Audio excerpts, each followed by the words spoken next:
Hello listeners and fellow Game Pass fans, get yourself set and ready for your favourite unofficial Game Pass podcast, Game Pass News.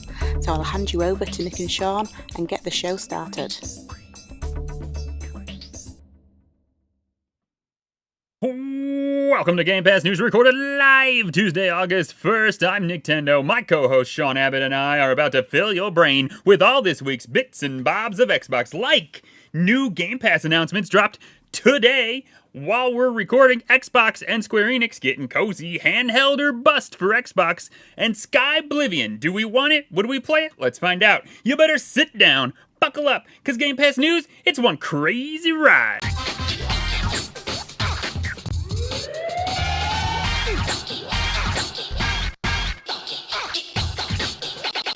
Let's look at the funk.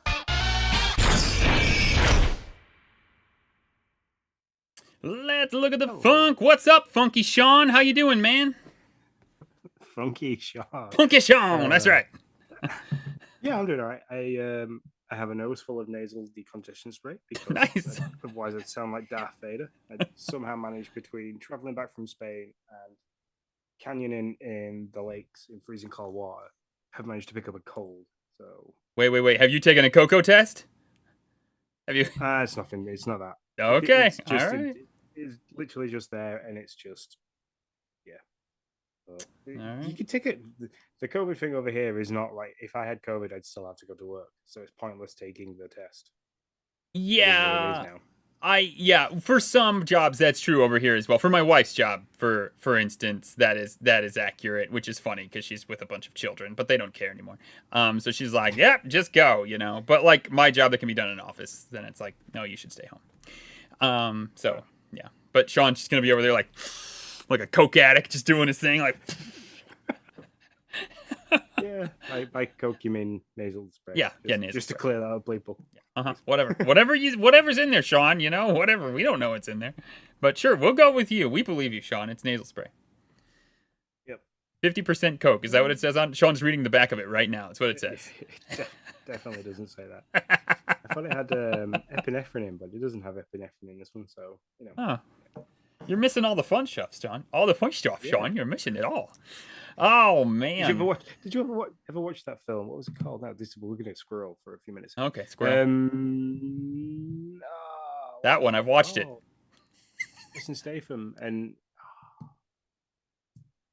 oh my god, my head has just gone completely blank. All that nasal spray does it to you.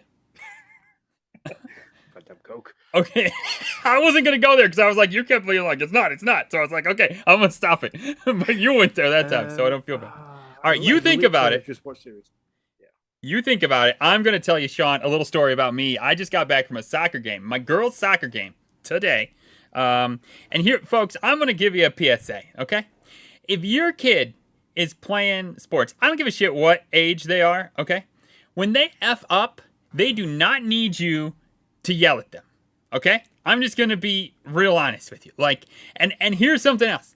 If you are on the field, if you are near me and you start yelling at your kid, I swear to goodness, I don't care how big you are. I don't care if your muscles are the size of my thighs, which, by the way, this guy's arms were about the size of my thighs, but whatever. My wife was like, my husband's about to die.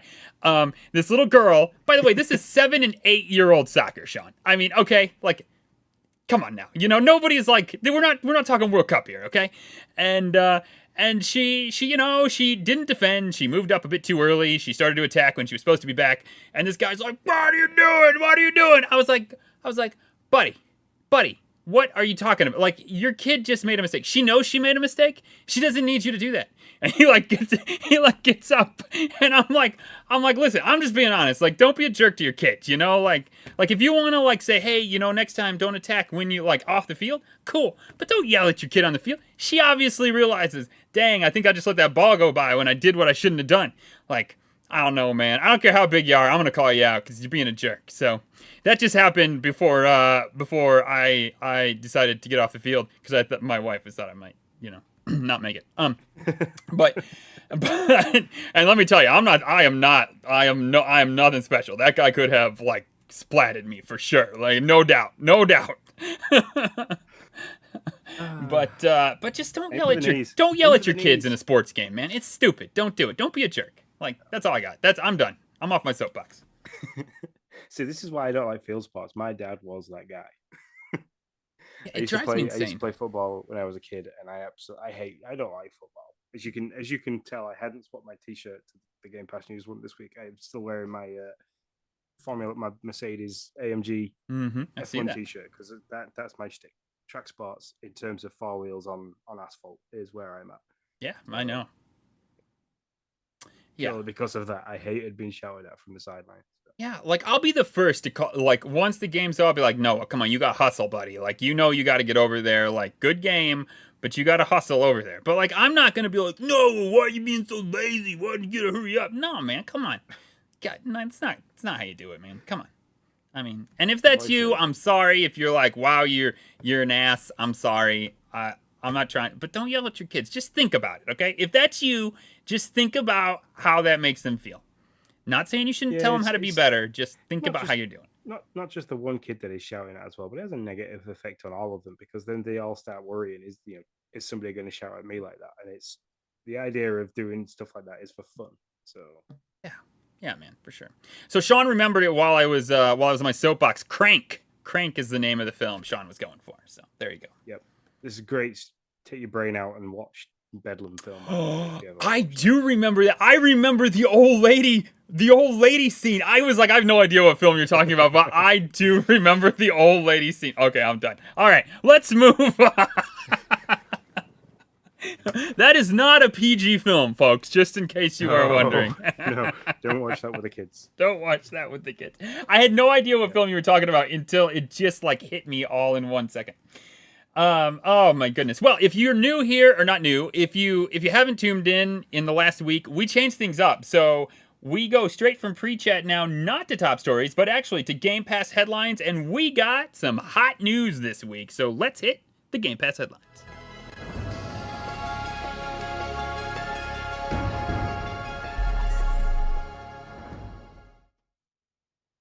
Ladies and gentlemen, we'll start off with the old news. Dropped yesterday, I believe. Venba. I've been playing it, and I got things to say about it, but I'll just tell you right now, it's a narrative cooking game, and I'll talk more about it in the dashboard for sure.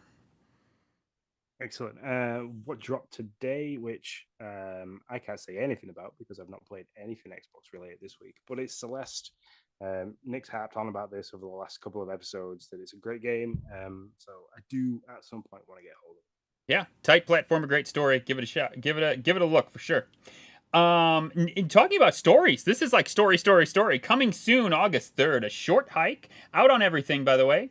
Hike, climb, and soar through a peaceful mountainside landscapes of Hawk Peak Provincial Park.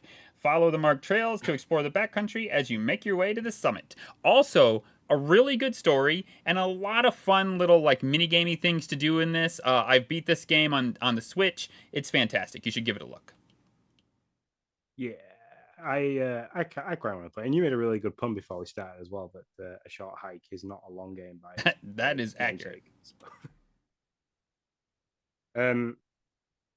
Did you stop? No, you know. So the next one out is Limbo. It's returning.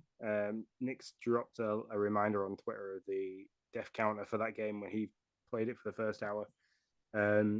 It's an award-winning indie adventure. It's with a side-scrolling style game, critically acclaimed for its captivating puzzle design and immersive sounds and visuals. It's dark, misty spaces, haunting narrative will stay with you forever. I've played this game mobile, I've played it on the Switch, and I've played it on the Xbox. It's great. It's definitely worth a few playthroughs because there is things that you miss. So go and give it a go. Is it a long game? Is it a... No, it can be done pretty quickly. Speedrunners, I think, have like done it in less than like 15, 20 minutes or something. Oh, like that. Wow. Okay. All right. I mean, that's speedrunners. I get that, but yeah. Yeah. But if you like us, it can take you a couple of hours because there's obviously the mistakes that you can make is plentiful. Okay, all right. So this is like a short game load that's being announced here because all these games, I don't think Venba's very long either. By the way, I feel like I'm pretty far in that game. Starfield's coming. Yeah, that's accurate. That's accurate. Fair enough. That was Limbo. Sorry. So did you just do Limbo? Broforce. Oh, you did Broforce. Yeah. So no, I did Limbo. Oh, sorry. Broforce Forever on everything, August 8th, is an action packed side scrolling run and gun ode to freedom, putting you in control of an underfunded, overpowered paramilitary organization dealing exclusively in excessive force. Wow. I wouldn't have took that description from what I can see on the artwork. So Yeah, yeah, it definitely looks like it's gonna have some musical background because the guy's holding a guitar, unless he just smashes people with it, which is certainly a possibility. So looks like Johnny Cash with muscles. yeah, yeah, kind of looks like the guy I yelled at on the field. But let's move on.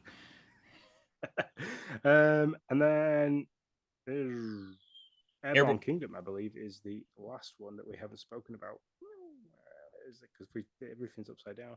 Airborne Kingdom is a stunning airborne city building and management game, which Nick, prior to starting this, was on about dropping. What was the game that you said you were going to? Wandering Village. Yeah. To play. Grow your unique town among the clouds and fly it across a wide open landscape. Explore the skies to restore serenity to the world below. Yeah, you can only play one city management game. At least I can. I mean, there are probably some people out there that can play a million. I can only play one city management game at a time. And they're not games that I feel like I have to find the very, very end of. So, yeah, I'll probably drop Wandering Village to at least try this. And then if it doesn't hold a candle to Wandering Village, which I think is a pretty good city management game, then I'll just go back to Wandering Village. But there is... oh, no, there's not. That's the week after next. Whoop, you're right. My bad. My bad. Yep. So we'll talk about that next week. What is leaving, Sean? So the critically acclaimed game Death Stranding, which Norman Reedus from Walking Dead was in. I think he actually played quite an integral part of that game and its design. That is leaving August 15th, along with Edge of Eternity, Midnight Fight Express, and Total War Warhammer 3. They are all leaving August 15th. And as Nick always reminds us episode after episode, which I'm going to do this time, if you want to play them and keep them, you can do. By purchasing them from the store, you'll get 20% off as part of the Game Pass subscription. So 2 games just PC leaving, and then 2 games PC and cloud and PC everywhere basically. So, yep. Death Stranding seems like a big one to go. I mean, I didn't play it on PC, but it seems like that's probably the one people will talk about and say, "Oh my goodness, that one's leaving." But yeah, so there you go. Games with Gold, the last ones, right? Games with Gold. Yeah, the last ones. And it is. I'm doing this on the fly because it's something I completely missed. They are not memorable, I can tell you that. Yeah, that's why I'm not remembering. Your last ever Games of Gold. So yeah, these are your last ever Games of Gold titles. And it is, what have we got written down there? Because it's different. So Darkwood and When the Past Was Around are the 2 games that are there now. The next 2 games is going to be Blue Fire and Eternal Drift. And they are your 2 final games with Games of Gold, because I believe that service is stopping. Yep, that's it. That's the end of it. Disappeared. But if you do have games that you have claimed with Games of Gold, you can still play those. They'll still be in your library for as long as you hold a minimum of a core membership, which gives you access to gold. All right. Well, that, my friends, is the X feed. That's the stuff that's coming out or just came out on Game Pass. Let's move. No, I'm sorry. That's our Game Pass headlines. My bad. Let's move into our X feed.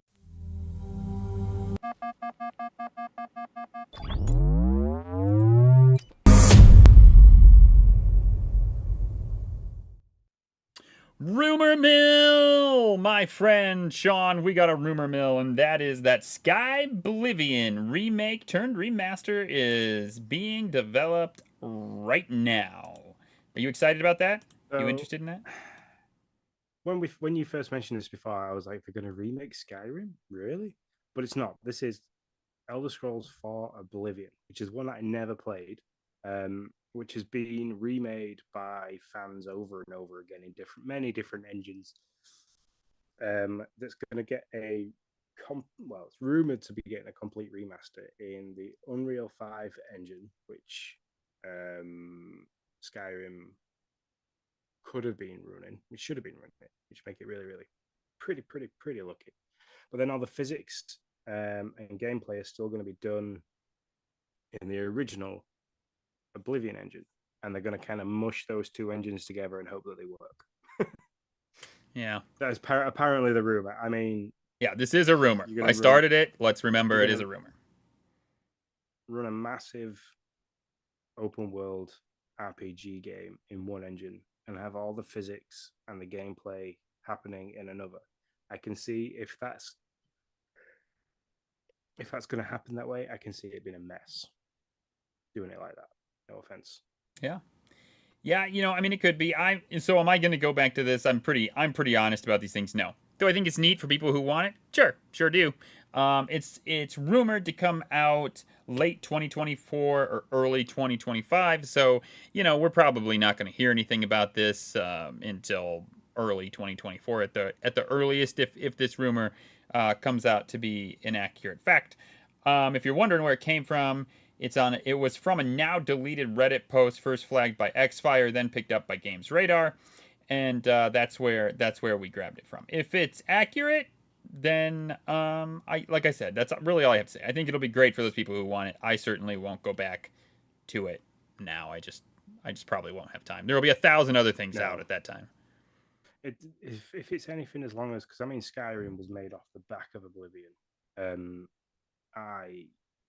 don't know. It's a massive open world game.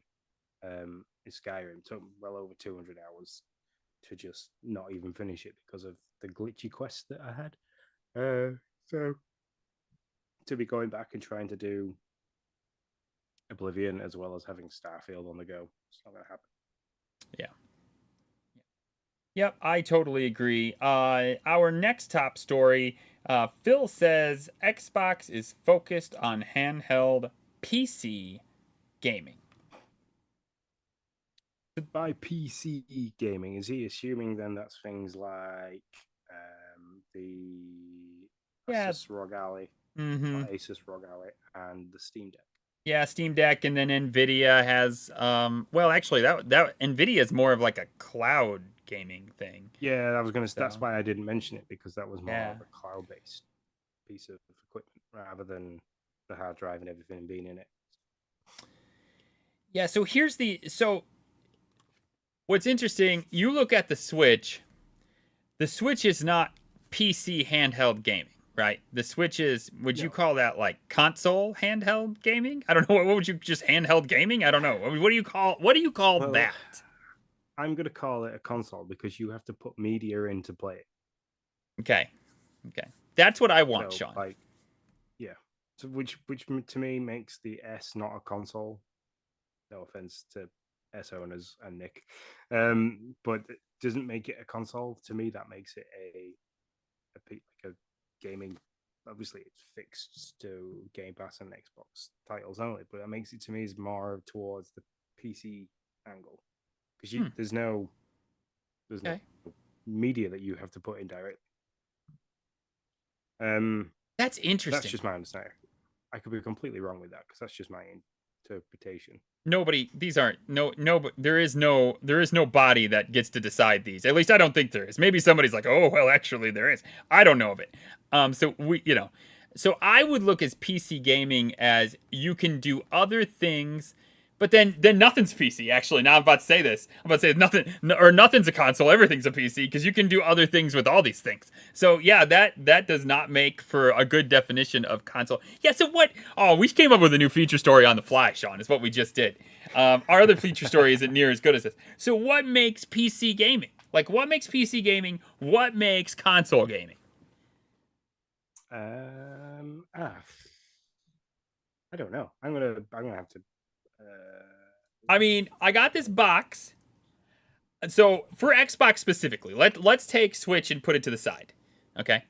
I got this box. I can attach a keyboard to it. I can attach a mouse to it. I can attach the what is the thing called? The Thrustmaster. Don't you dirty people get dirty. The flight stick. Also, don't take whatever. Anyways, I can attach that thing to it.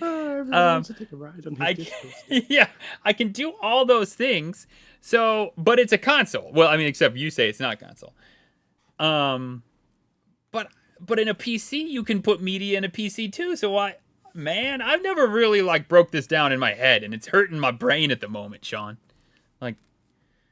Like, what's the what? So I have Googled what makes a console a console. A game console or video game console or console is a gaming box or device that is primarily designed to play games that connects to a TV. For example, the Famicom, Xbox, PlayStation, Nintendo, Switch, Wii, and Wii U are all examples of this.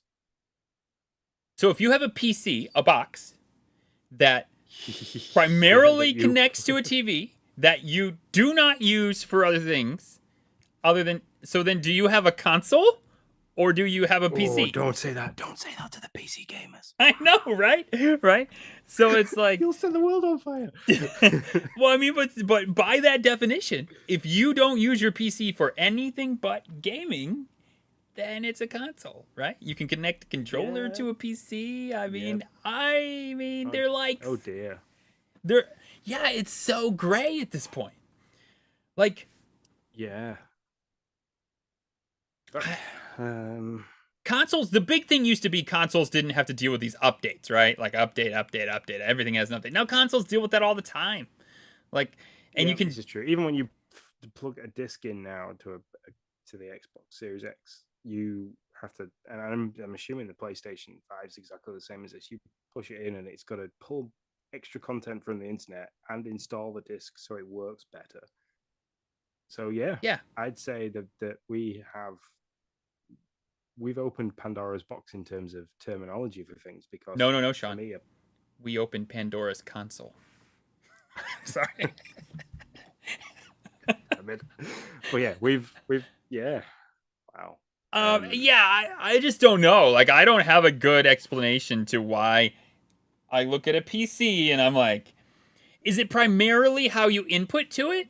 Okay, wait. I mean, so yes, you can use a controller on a PC, and yes, you can use a keyboard and mouse on on at least the Xbox console. I'm pretty sure you probably can do a PlayStation. I don't really know. But is it primarily how you input to it? So primarily a PC gamer inputs, as I understand it, primarily with a keyboard and a mouse. Like that's the big thing I hear from PC gamers. Like, oh, well, if you play Call of Duty with a keyboard and a mouse, it's so much faster. You can click and do the things and blah blah blah blah blah. Right? So maybe that's how you decipher a PC from a console. Like, I can do those things on my console, but I primarily use a controller. Well, okay, PC is personal computer, isn't it? It is. That's accurate. So the only difference for me between a PC console and an Xbox console is that you then use that for browsing, you use it for music, you use it for editing videos, editing images, doing whatever and everything else. Yeah. All the stuff that you can't do with a Switch, a PlayStation, or an Xbox. Sure. You can watch films on a Xbox and a PlayStation. You can listen to Spotify. Don't know if you can do that on a Switch. I don't think you can. But you can watch YouTube on a Switch, so you can listen to music on YouTube with your Switch. But all of those is like at its most basic level. It's basically an application within the gaming console. Let's go with that terminology for now. Where a PC, you can do a lot more with it. So, sure. But yeah, I'd say we now have Xbox consoles, PlayStation consoles, Nintendo consoles, and PC consoles. I go as far as to say that. Yeah, and then you have your then you can easily bracket PC handheld console. Mm-hmm. Because you can do your streaming, you can probably at a bare minimum edit some kind of video and like media like photos and stuff like that on a handheld PC, because they do run Windows or Linux or a stripped back version of an operating software. Yeah, so what you're saying is, hey, sure, you may use this PC primarily to game with, but it could do other things. Hence, you're a PC gamer. Yeah. I think that's accurate. I do also feel that at some level, and this doesn't probably fit everybody. There's probably a guy out there that's like, nah, I use my Xbox with a keyboard and mouse most of the time. Good for you. But I think there is a bit to what you input to your device as well. Like, do you use a controller or do you use a keyboard and mouse? That can kind of define what that looks like a bit more. So Yeah, I mean, I've seen people using Switch controllers to play yeah. PC games as well as Xbox controllers and PlayStation Mm-hmm. controllers. So Yeah, but is that your primary means of input? Yeah. no, because they probably only use the controller while gaming. The rest of the time, they're switching between the mouse and keyboard. Mm-hmm. I would say yes. That's probably true. Anyways, Phil says that Xbox is focused on handheld PC gaming, and I can totally understand why. It makes sense to me. We have talked about that the PC crowd has the best deal for Game Pass, right? Like if you look at the four tiers, which is core, console, PC, and ultimate, like PC Game Pass has the best tier option out of all of us, or out of all of them. Not the best. Best is the wrong word. The most economical. The most, yeah, for value, they are value. getting the better deal for value. Yeah, they're not having to pay the $16.99 a month. They pay, is it $9.99 at the moment? I think it's we should know that. Or But is it yeah, $7.99 then going up to $9.99? yeah. Something like I don't remember really. But anyway, yeah, in terms of the price rise that we've now been given, they have the better deal of everything. Yeah. So I mean, if there was a good well, I should take that back because the Asus Rogue Ally looks pretty darn awesome. If it was economical, I probably would jump in on this PC handheld gaming and make that a thing. But right now, I just can't. I just can't spend the cash, and we've talked about this. Like one of the reasons I don't want to spend the cash on this is because I can't afford this and the next Switch, and I don't want to be left in the dust on the next Switch. I don't want to buy this Yeah, like $500 thing and then be like, I can't afford the next Switch. So the main differences I'm seeing between Ultimate and PC, and it is $9.99 a month. I was right with that. So it's the same amount as it would be to buy a car. Mm-hmm. Is obviously you then can't play via the cloud. That's number one. Okay. Yep. Um, so just go. I'll go down the list for PC. Hundreds of high quality games on PC, and then for Ultimate, hundreds of high quality games on console, PC, and cloud. So you've got the availability everywhere. Okay. New games day one. That's the same across both. For Ultimate, member deals, discounts, and perks where you don't have perks with the PC. Oh. Okay. EA Play membership, which is I don't know many EA games that I'm playing at the moment. And then the other one you said is online console multiplayer that you don't get with PC, but I'm assuming you just play online as you would play online normally. Yeah, that's true. I didn't. There's more differences than maybe we realized because I remember us saying that we thought it was the most value for your buck. But maybe there is more differences than we realized. If all that you're playing on a PC is games that you can play by yourself, and let's be honest, when we've looked at the perks and talked about the perks before, they aren't as fantastic as they could be, and they're mainly aimed at people with new subscriptions to subscription services, like Paramount Plus was. Yep.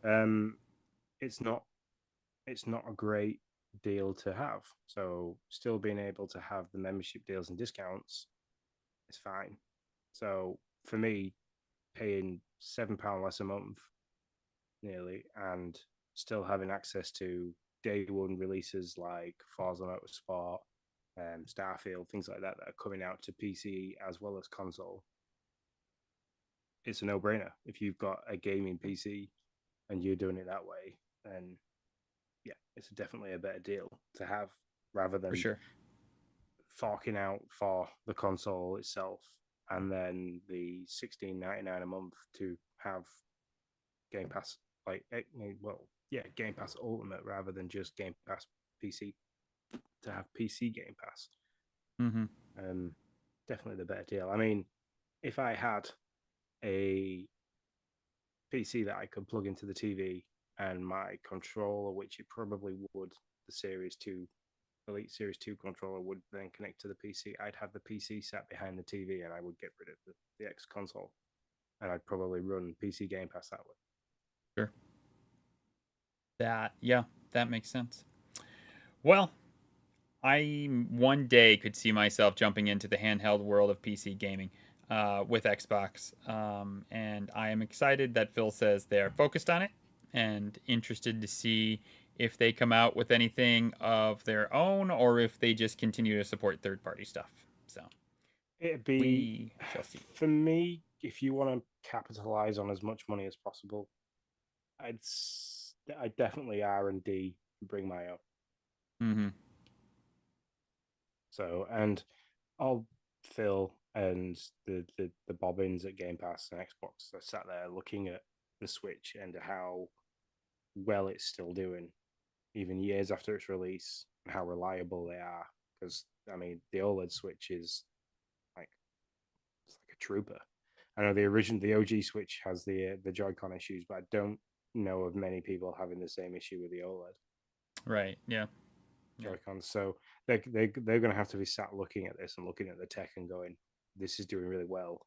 People Mhm. love it. The fact that you can be, I could pick up where I am now. I've got Pikmin paused and muted on the screen. I could pick up from that, take it upstairs, play on it, put it to sleep, go to work, start it up on my break at work, and still be exactly the same point that I was. And it's like, that is unbeatable by Yeah. PlayStation and Xbox at the moment. Yeah, for sure. All right. Well, those are our top stories for this week. On to a slew or a handful, let's say that. A handful of news bulletins. Give you just a little bit of ActiBliz news. We're not going to sit on it too long, but so the UK authority has mentioned that they are wrapping stuff up. Microsoft has submitted what is expected to be its final report to the CMA concerning the Xbox Activision Blizzard deal. Microsoft's submission was made July 25th. Any other entities who want to comment on the CMA's current investigation have until August 4th to contact the UK authority. Then the CMA has penciled August 29th as their deadline to make the final deal. And Xbox has said they expect everything ActiBliz to be wrapped up by October 18th, and if they're lucky, maybe sooner than that. So that is where we sit. It's interesting that the UK authority has also mentioned that this is not a usual part of the CMA's process. It's like, okay, we realize that everyone else is doing it, and we kind of don't want to miss out now. So can we play, please? Yep. Yeah, they've definitely gone backwards on the word. Mm-hmm. Yeah, I think a little bit of that, and there's also I kudos to Xbox. I don't think they want to wrap this up without the UK either. Like they don't want to force this through, so they're willing to kind of hold on what is pretty costly deal and try to make some concessions. I think really to save face for CMA a bit, and also help them feel like they've got their their arguments satiated. Liza P. Dev says Xbox has been extremely helpful. Not a lot here. I just always put these in. Sometimes people love them. Sometimes people say Xbox and Game Pass was great. And sometimes some of these devs say that Xbox and Game Pass was just the worst thing that ever happened to them. Liza P says that Xbox has been extremely helpful. Now, this isn't really talking about Game Pass, so I don't want to really throw that in there. But Xbox has been super helpful in the development process, says Liza P. Dev. Microsoft is now selling Xbox controller replacement parts. I think this is really cool, Sean. Tell me more about it. But I haven't. I saw a tweet, and that's about it. Yeah, I mean, it's come a whole controller late for me. Well, two, maybe three controllers if I count the ones that Jay has also killed. Mm-hmm. But like she has killed the charging point parts at the top, because rather than replacing the batteries or using the plug and play pack that properly, like I bought, she just keeps it constantly wired. Ah, So the USB mini part at the top does eventually just give up. mm-hmm. But she's now got my Elite Series 1 controller. So I'll see how long that lasts. But yeah, the fact that you can now buy parts for these, like thumbsticks, triggers, bumpers, and you can swap them out. I think they come with offering downloadable instructions and videos Mm-hmm. showing players how to repair their controllers as well. This is just fantastic, Yeah, they come especially in. coming from Xbox itself. Yep. Yeah, that's what I was gonna say. They come in white or black, and they come with a warranty ranging from 90 days to a year, and a full refund period of 60 days. So I think that's key right there. Like you buy these things third party, you try to put them in, you jank your entire controller, then you're SOL. But here you got a warranty date as long as you do stuff right. I'm sure there's clauses in there, but yeah, I think this is an awesome step forward. Really consumer friendly thing for Xbox to do. These controllers are getting pricey, especially like the Elite series. It's crazy pricey. So helping people be able to spread that money and give them more reason to if I don't have to buy a new controller, maybe I stay in Game Pass, and that could be the thing that makes me say, gosh, I need a new controller, so I guess I'm gonna skip Game Pass for a few months to kind of offset the cost. So this makes sense on their part too, really. So yeah. Yeah, I mean the prices wise, $20 for a complete case for your Series 2 controller, or $60 for the circuit board inside a motor assembly. So they're not badly priced as well. I mean, to buy a full circuit board and motor assembly for the Elite Series 2 controller for less than the price of an actual controller Mm-hmm. is great. And they're not difficult things to swap out. I mean, Right. a couple of screws and it's done. So. Yep. Last bit of news bulletin: Xbox new Storm Cloud Vapor controller contains you. Wait, what? Contains unique series. Oh, this is a new thing they're doing now. So this is just like with the Starfield one. New controller comes with a special, unique Xbox Series X NES background. Huh. That's really cool. Yeah, that's true. It's another way of giving back to people for Mm-hmm. collecting controllers, Yeah. and I quite like this one. I like the coloring on this. It looks Yeah. really It smoky. looks. I wouldn't have said that. Yeah, it's Vape Storm Cloud Vapor. So I don't have it, but that gray one I bought, it looks like the gray one. Just they've done, instead of like a light gray and a dark gray, they've done a dark blue and a light blue, and yeah. So yeah, it is neat, and the idea of the backgrounds really is cool, and it does look like they have fully gone into the rubber backs. That is now something that the rubberized blue diamond pattern grips on the back case. That yeah, was I mean that's what something that I think they're moving to now for just any the series controller. the Series 2 controller. I'm picking up the nearest controller. It's the Yeah. Switch Pro controller.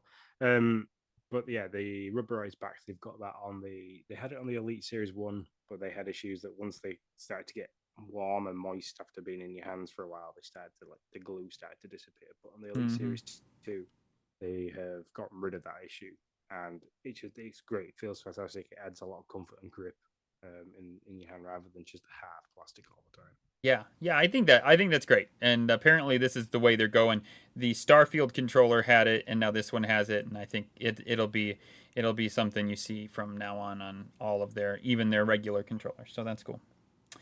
So that is all of our news bulletins. On to our feature story. Square Enix and Xbox to partner closely. Phil Spencer made Final Fantasy XIV happen on Xbox. What do you think about this, Sean?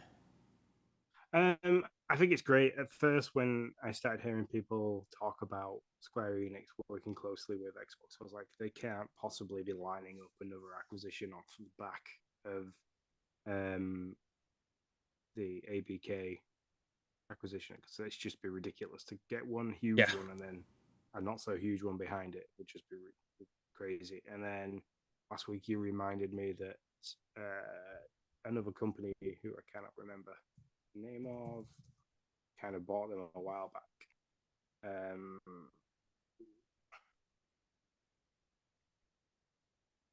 Yeah, you look for that. I think this is a great partnership. I mean, we are not the biggest RPG fans. We clearly state that, but there's RPG fans are a huge part of the gaming sector, and Xbox needs to be locking these down. Obviously, Square Enix has skipped the Xbox platform for most of its 2023 releases, with Forspoken and Octopath Traveler 2, and they that needs to not happen. We need to be getting those along with everybody else. And kudos to Phil to recognize that that's a genre that is beloved by many gamers, and the need for it on the Xbox platform for sure. so it was the Embracer Group Yeah, that that's it. Yeah. they got them, and they like came out of nowhere and took us all by surprise with this when they Mm-hmm. acquired Square Enix. So Yep. Yeah, so I'm excited for. I love to see these partnerships. I'd love to see more of them. I mean, I say that, but really, that's what these 10-year deals are, quite frankly. I mean, Phil is on the partnership bandwagon 100%. I mean, these 10-year deals are just partnerships with a bunch of different streaming services and platforms like Nintendo and the likes. And but I'm down for more of them that brings games that, well, I'll say games that are missing, but if I was going to see anything, if I would love to see anything, it would be some more maybe family-friendly co-op style games to Xbox. I think that would be pretty fantastic. But I don't know what else more there's really missing that they could partner with to fill holes in. So no, me neither. I mean, um, I was kind of excited that would this mean that they're going to be working with Square Enix for a new um, Tomb Raider game, but that's Idios Montreal and Crystal Dynamics, so that mm-hmm. throws that completely out the Yep. window. I don't really know many Square Enix games now off the top of my head. Well, that's what I said. I mean, listen, we're not RPG people. So, and then Square Enix is a lot of RPG stuff. Um, but that said, there's a lot of people that are out there. So, I'm happy to see Final Fantasy coming back to Xbox once more. Yeah, And it'd be an interesting place to see it being played more because, mhm, like you say, it's usually Nintendo or PlayStation that I see yep. people playing Final Fantasy. So, yeah, that's interesting. As for any other ones that I'd like to see and work closely with, mm, are they always working closely with Rockstar? Because that'd be interesting if Xbox worked closely with Rockstar to make the next Grand Theft Auto more playable on the console. A good question. I mean, that really is. Sometimes I think they're best friends, and sometimes I don't know. I wouldn't say they work closely, but I guess I don't know. That is really a good question. Would you consider Rockstar to be a, a close partner of Xbox? I, I would Because say I know no. when Grand Theft Auto 5 came out on the Xbox 360, it didn't. It was definitely made for the next generation of consoles before. Was it Xbox 360 or Xbox? Yeah, 360 before the Xbox. Yeah, it was definitely made for the next generation of consoles, but came out on the earlier ones first, just so people would buy it. I mean, I ended up buying it twice. I know that for certain. Hmm. But like, if Xbox could work closely with Rockstar to improve the next Grand Theft Auto when it came out on console to not be jumpy and buggy like it was for 360, because there's no way Grand Theft Auto 6 is going to come out this generation of consoles. It ain't happening. I don't know. Wait, isn't it supposed to come out next? Didn't they advertise it for next year? Or am I just making that No, up? I think it was there was a big leak, wasn't there? There was loads of stuff Yeah, leaked by an individual.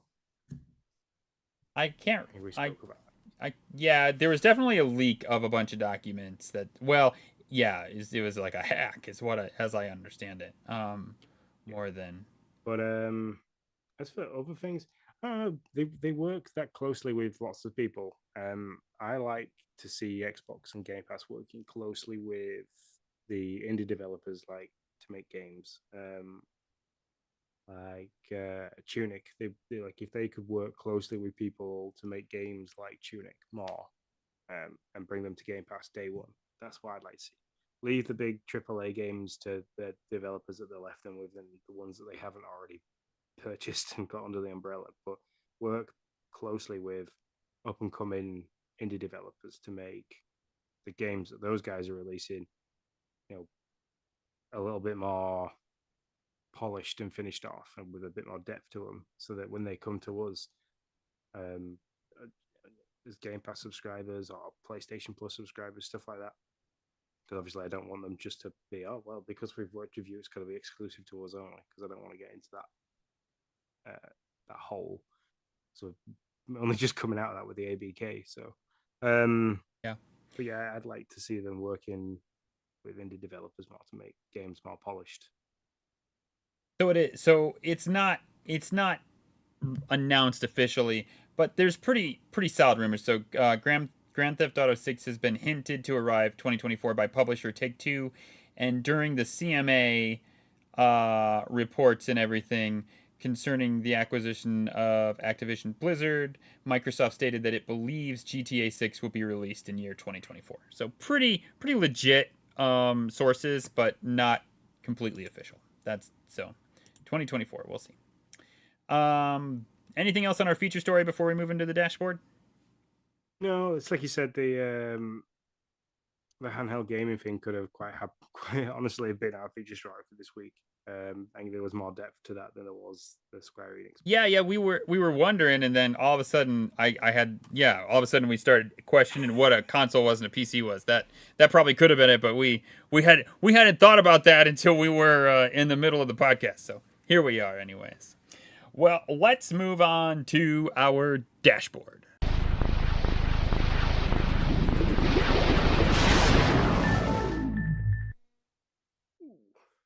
Oh, Mr. Sean, what have you been playing? What have I been doing with my life since not a lot. Obviously we went away one weekend, so we didn't get back until nearly midday Monday. Then both of us have felt like absolute horse poop. Poop. I haven't played a right lot other than Pikmin 4, which I've sunk some time into. I wish I could tell you how much time, but I'd say at least 12 to 13 hours. Nice. I ain't getting through it as fast as Jesse got through it. Jeez, that guy seemed to zip through it. I'm taking my time and enjoying the game because I think I zipped through Pikmin 3 Deluxe and then seemed to be sat there for a while, twiddling my thumbs like, gotta wait a while for a new one. Mm-hmm. Luckily, Tinykin filled that hole for a while. Yeah. Me too, Sean. I just zipped right through Pikmin 3. No, I didn't. Still playing it now.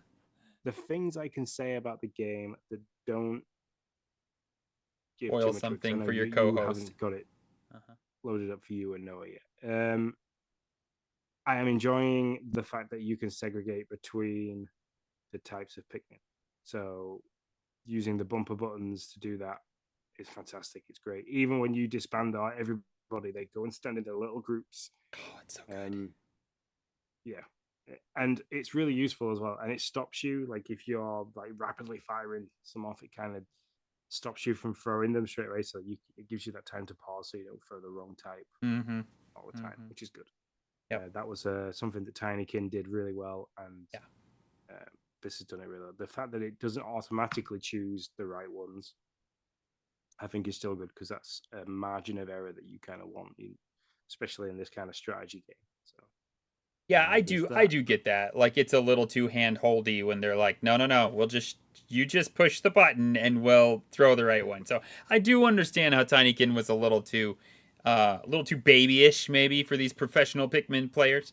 But I do appreciate a little more finesse in how that works. So I'm excited to get to it. I think we're close to finishing this game. I don't know. It just keeps going and going and going. So there's also an element of, and I don't think this was in Pikmin 3 as much, but there's also an element of Metroidvaniaism coming into it, where you're having to go further into the game before you can 100% pass to the game that you're already in. So, which I'm enjoying that aspect as well. So thoroughly, yeah, I'm thoroughly enjoying it.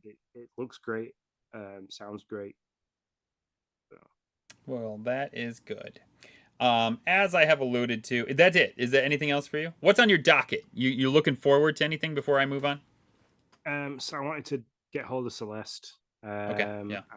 And what's the other one that's coming out? Broforce Forever and Short Hike. Okay. Cool. So as alluded to, I've been playing Pikmin 3, and we're still playing it. I'm playing with my son, so I play it whenever I can. Soccer is kind of taking over life, so there's not a ton of time. But we're trying. I've been playing Wandering Village a lot. I would say I've put probably 10 to 12 hours into Wandering Village. Having a really good time with that. I was really killing it. And then this city builder does what many city builders do. They hold your hand, they help you out. You're like, I got this. This is easy, no problem. And then they let you go, and they give you a curveball, and you all of a sudden you're like, oh crap, I'm not ready for that. And so I lost. Come back. Rest in pieces. I lost about 15 of my villagers in a starvation. Unfortunately, we were lacking the proper food when we went into a desert, and I didn't have any water available, and got a little rough for us. But we made it out. We were about 40 strong, and now we're more like 28 strong, but hopefully we can come back from that. So that's Wandering Village, though. It's a great game. Just to give you a little backstory, you build a village on the back of a behemoth. This behemoth walks through many different biomes. Each biome you need to be ready for. If you're in the desert, you can no longer collect water from the air, so you have to be planting cactuses. And if you're in the jungle, there's some toxicity that you have to watch out for. You have to make sure the behemoth is eating correctly. So there's all kinds of logistics and city planning that you can do there. So could you imagine that in real life? Are you having to actually feed the village that you live in? Yeah. So I had to build a trebuchet on the front of the behemoth's back, and then I have a mushroom farm that farms mushrooms and makes this meal that we then trebuchet to the behemoth to eat. It's pretty funny. But then wait, on the back of the behemoth, because I know where you think I'm going is exactly where I'm going. Out. On the back of the behemoth, because what makes plants grow better than shit? I collect the crap as the behemoth craps. So I built a crane type thing to catch poop. So there you go. That's the kind of thing we're dealing with here. On to my next game, though. Too much on Wandering Village. Venba, a narrative cooking game. This narrative game does not do anything that breaks the mold of many other narrative games, but let that not hold you back. The story is fantastic. It's about an immigrant family from India that moves to Canada, and kind of what they go through in their journey of life. Also, if you're a parent, even if you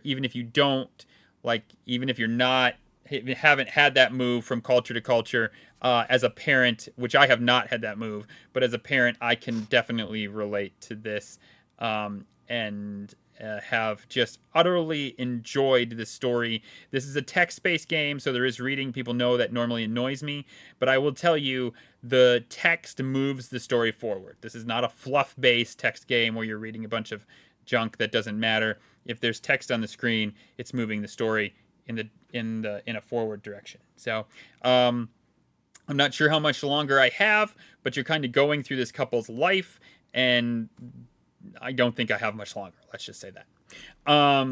So yeah. But if you love narrative games, man, give this one a look. I have really enjoyed it, and so yeah, that is what I've been playing. If I'm gonna say what's on the docket for me after this, I would say, oh man, Airborne Kingdom. Yeah, Airborne Kingdom is probably the next thing on my list that I'll play on the 10th. Um, and then also on the Switch, Disney, which is this is dropped, but I'm gonna start playing this on Friday with the kids. Disney Illusion Island or something like that. The new Disney co-op 2D platformer. So that's what's on my docket. That's all I got. Yeah, there has been one other thing that I played, and that's the Super Mario Brothers Wii U Deluxe on the Switch with the kids. But I didn't want to talk about that because I got PTSD from it. So. It's so stressful. Logan just wants to run through every level. Mm-hmm. So like he keeps that I have lost more lives by him just running the screen over and getting stuck behind a pipe Mm-hmm. than anything else. Can he be Nabbit or whoever it is? Whoever the person is that doesn't die? No. Emily was playing as Nabbit, which is really weird. Logan wanted to be Luigi, because Oh, that's his yeah. favorite of the two Super Mario Bros. Okay, yeah, well, I mean, that's fair. I get you want to be who your favorite is, but yeah, listen, Logan. I mean, sometimes you got to take a hit for the team here, okay? There's been a lot of me just going, look, you have to slow down. Get in a bubble! Get in a bubble! That's normally how it ends up with us. Can they do that? Yeah, L and R. If they press L and R, it puts them immediately in a bubble. I'm 95% sure of that. I could be wrong, but yeah. I can guarantee you we'll probably be trying that tomorrow. I still want to play it again tomorrow. Yeah. I took a minute from it today because yeah, no, that is when we would play with Ariel, and I'd be like, just get in the bubble, just get in the bubble. Yeah. When he gets to the castle bits, he kind of doesn't want to do the castle levels. So sure. he just keeps killing himself to complete a bubble. Yeah, so I don't think that needs to be what you have to do. But anyways, you have to report back next week and tell me if I was right or wrong. I don't believe we have any party chat, which means it's all on you, Mr. Sean. All on me. So thank you very, very much for listening. If you want to get in touch with us via any of our social media accounts, you can do. That's Facebook, Twitter, Twitch, and YouTube. Everything is at Game Pass News. If you want to send us an email, we love mail. You can do so by emailing us at gamepassnewscast@gmail.com. If at all possible, via the podcasting app that you are listening to us, please rate us, review, give some stars. We love all the feedback. If you want to subscribe to the Twitch channel, you can do. That'll get you access to the Nintendo Dads little Discord where we sit. You can chat to us and many other friendly gamers there. If you want to buy some merchandise, you can do. Head over to redbubble.com. We get a percentage of that. It helps us generate more fantastic content for you guys. Thank you very much to everybody that has chatted if you're in the live chat. And until next time, we shall see you later. See you later, guys.